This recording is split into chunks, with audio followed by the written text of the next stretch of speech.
guys, welcome back to TENFITMEN videos. Today we'll talk about two-handed backhand,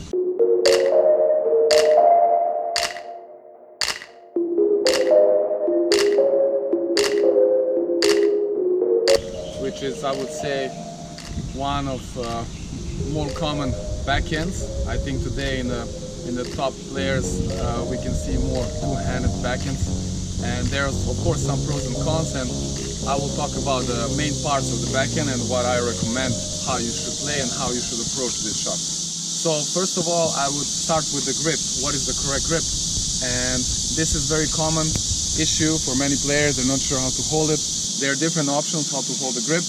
In general, the most common grip for the dominant hand, if we are right-handed, the right hand will be a classic continental grip, which is our knuckle will be on the second edge or on the bevel number 2. The first one is here, the second is here. So it's like a neutral continental, or more known as a hammer grip, like you're holding a hammer.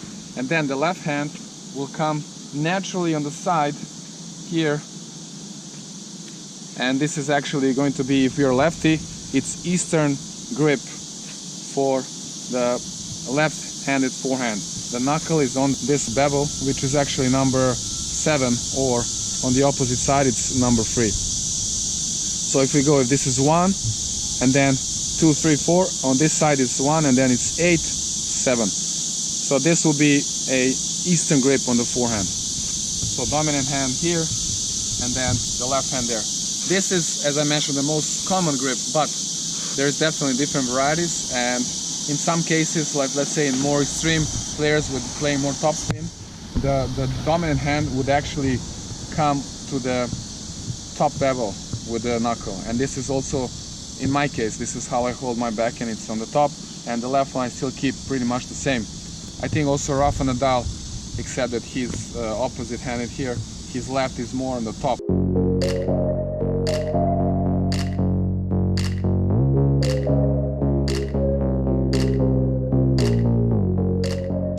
So now I will get more into the swing and the technical part of the backhand.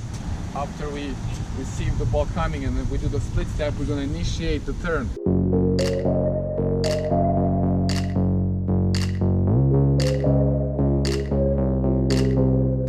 going to initiate the turn and starting with a shoulder turn, right? And you see my racket stays up and I'm trying to get into that sideways position, which is a close stance, and this is always recommended for the backhand if you have time, because only then you can have the best weight transfer and then use the more body weight into your shot.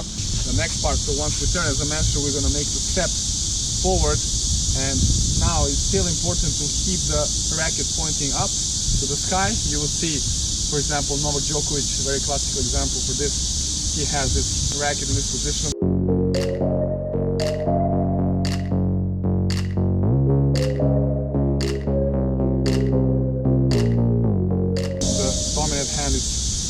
And then the left one is a little bit bent with the elbow high. We can have more leverage, so we can have more swing and more room for the accelerating the swing. After that, now the very important part here is when we start leaning, we're actually going to pull the racket with our right hand, with our dominant hand, almost like pulling a rope, what will actually make the racket head drop, right? And then the racket will drop all the way below our wrist and our handle.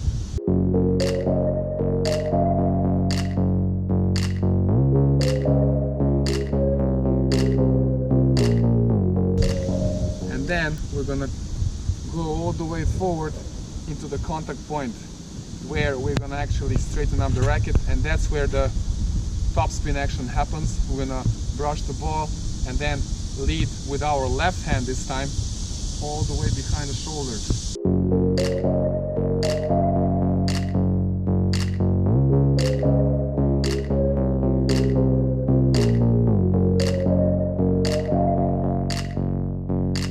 So once again, from this position, we're gonna pull with the right hand and lean with the shoulder, but from then, the left hand takes over, and then we're leading with the left hand, basically like a left-handed forehand, into the contact and then finish in the swing.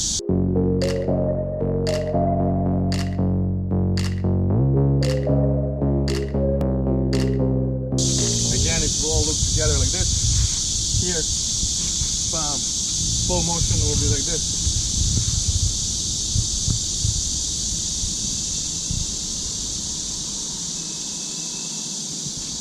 Another tip for the backhand: if you're struggling to get your weight through the shot, what you can do is to make this small extra step before you get into the shot, and that is after this split step. You're gonna first go out with your left foot, and then you're gonna step forward with the right.